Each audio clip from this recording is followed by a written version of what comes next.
بسم اللہ الرحمن الرحیم۔ شفاعت انبیاء کرام کی برکت سے نجات۔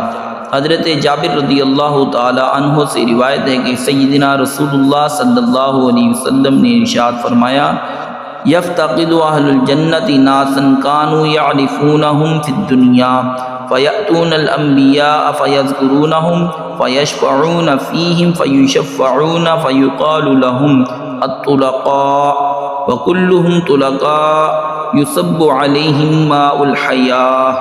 اہل جنت دنیا میں جان پہچان والے کچھ لوگوں کو جنت میں نہ پا کر انبیاء کرام علیہ السلام کی خدمت میں حاضر ہو کر ان لوگوں کا ذکر کریں گے۔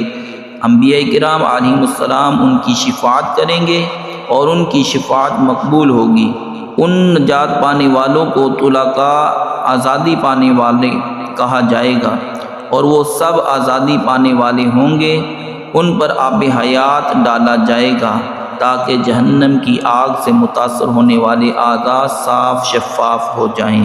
اس حدیث مبارک سے معلوم ہوا کہ روز قیامت نیک لوگوں سے تعلق کام آئے گا، وہ اپنی پہچان والوں کی بخشش کا ذریعہ بنیں گے۔ یہ بھی واضح ہوا کہ شافع محشر صلی اللہ علیہ وسلم شفاعت کا دروازہ کھولیں گے۔ اس کے بعد آپ کے وسیلے سے دیگر انبیاء کرام علیہ السلام اور صالحین بھی شفاعت کریں گے۔ حوصلہ افزائی کے لیے ویڈیو کو لائک کر دیا کریں۔